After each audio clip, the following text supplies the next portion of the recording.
Eklavya model residency school खोदा, विषय हिंदी, कक्षा 8 और विषयांक है पहला पत्र एवं डायरी में हमने बहुत सारे पत्रों के बारे में अभ्यास किए।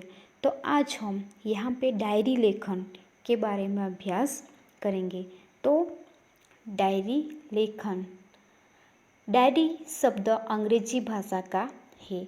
डायरी के लिए हिंदी में दैनंदिनी, दैनिकी आदि शब्दों का प्रयोग किया जाता है। तो यहाँ पे डायरी शब्द है वो अंग्रेजी भाषा का है और डायरी के लिए हिंदी में दैनंदिनी, दैनिकी यानी दिन प्रतिदिन जो कुछ भी हम लिखते हैं उसमें उल्लेख करते हैं उसको दैनंदिनी या दैनिकी कहा जाता है। तो डायरी को दैनंदिनी भी और दैनिकी शब्द का भी प्रयोग किया जाता है, यानी दैनंदिनी और दैनिकी भी कहा जाता है। डायरी में निजी जीवन में प्रतिदिन घटित घटनाओं का लेखा जोखा रखा जाता है।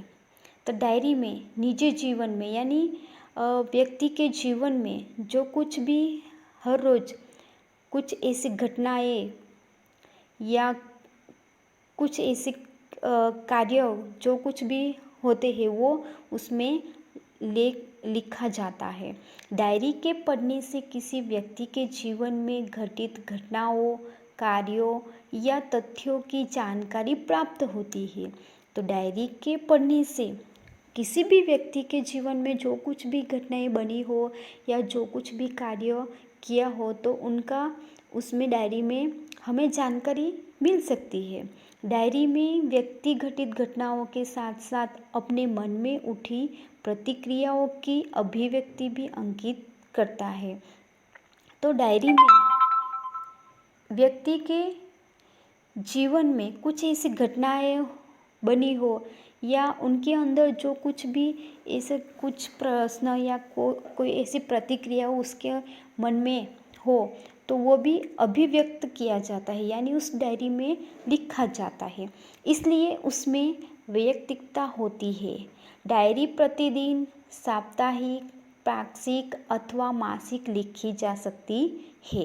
तो डायरी है वो प्रतिदिन यानी हर रोज़ भी लिखा जाता है। सप्ताह यानी 7 दिनों में एक बार भी लिखा जाता है। पाक्षिक यानी 15 दिनों में और मासिक यानी मास में भी लिखा जा सकता है।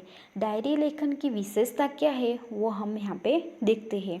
डायरी लेखन में निम्नलिखित गुण होने आवश्यक है।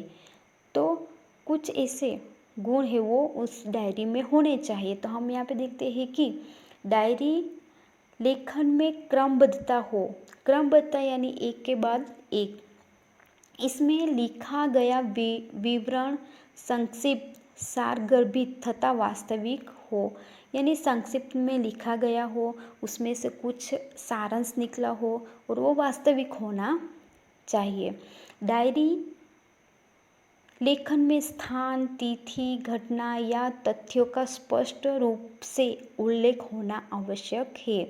यानी हम जब डायरी लिखते हैं तो उसमें स्थान, जगह कौन सी है, तिथि और घटना का तथ्य क्या है वो हमें पूरी तरह से स्पष्ट करके उसमें उल्लेख करना चाहिए। डायरी लेखन करते समय आलोचना, टीका टिप्पणी, बनावटीपन, काल्पनिकता, चित्रात्मकता, अनावश्यक विस्तार से बचना चाहिए। तो हमें जब हम डायरी लिखते हैं तब आलोचना, टीका टिप्पणी, बनावटीपन और काल्पनिकता यानी हम कल्पना करके जो कुछ भी सोचते हैं, विचार करके हम लिखते हैं वो, चित्रात्मकता यानी चित्रों को देख के हम उसको सोच के लिखते हैं वो, उसका हमें उससे बचना चाहिए। आगे देखते हैं कि डायरी लेखन के लाभ क्या है। डायरी लेखन के अनेक लाभ हैं। तो इससे जीवन में घटी घटनाओं की जानकारी प्राप्त होती है। जीवन में जो कुछ भी घटनाएं बनी हो तो हमें वो जानकारी हमें मिल सकती है। डायरी में तथ्यों का उल्लेख रहता है। इसी कारण व्यक्ति दिन भर जो अच्छे बुरे काम करता है उसका उल्लेख भी रहता है। इससे सैनम बुराइयों से बचा जा सकता है। यानी जो कुछ भी डायरी में हम रोज़ बरोज़ अच्छे काम करते या बुरे काम करते हैं उसका भी उल्लेख हो तो उसमें हम वो हमें लिखा हुआ याद रहे तो उस बुराइयों से भी हम बचे जा सकते हैं यानी बच सकते हैं। डायरी ही ऐसा दस्तावेज है जिससे पढ़कर किसी व्यक्ति के जीवन के पिछले अनुभवों तथा घटनाओं की जानकारी और वहाँ भी संबंधित व्यक्ति के शब्दों में प्राप्त की जा सकती है। तो डायरी एक ऐसा दस्तावेज है यानी उसमें जो कुछ भी लिखा हुआ है वो हमें पता चल सकता है कि हम पढ़ते हैं तब हमें पता चलता है कि व्यक्ति के जीवन में पिछले अनुभवों तथा घटनाओं की जानकारी उस डायरी में हमें व्यक्ति के शब्दों द्वारा मिल सकती है यानी उसमें जो उल्लेख किया है लिखा गया है वो हमें पता चल सकता है।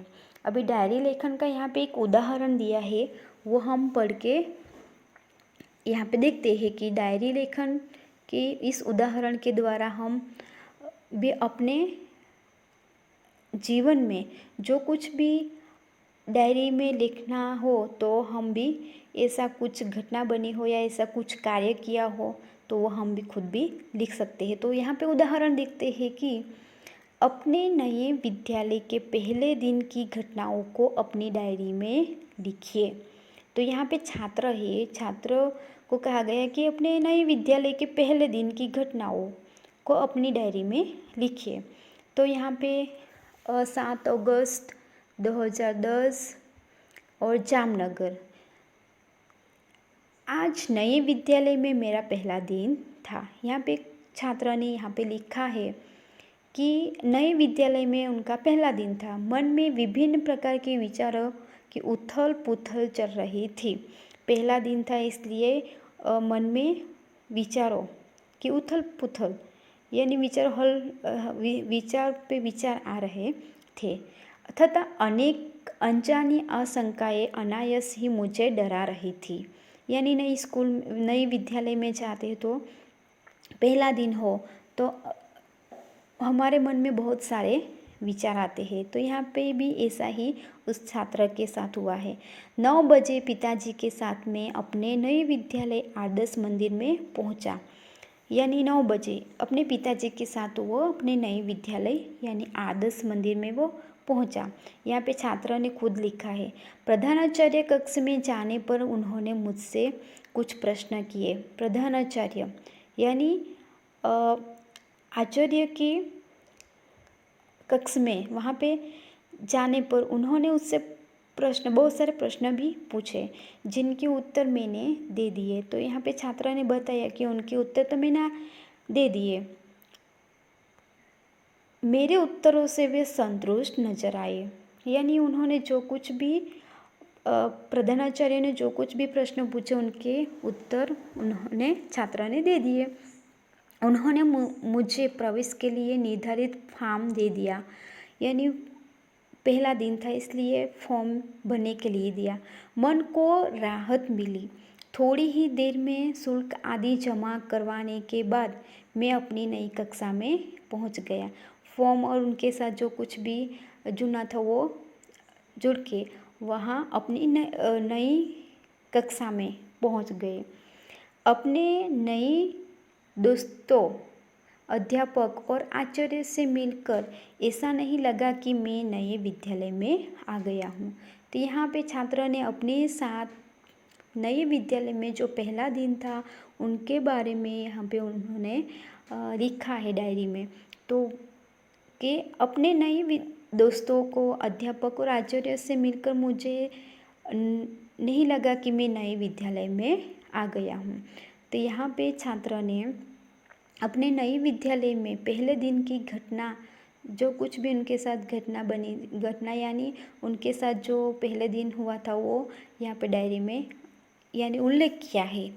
तो 8वीं कक्षा के छात्रों को भी ऐसी कुछ घटना बनी हो या अच्छा कुछ कार्य किया हो तो वो डायरी में लिखना है। Thank you.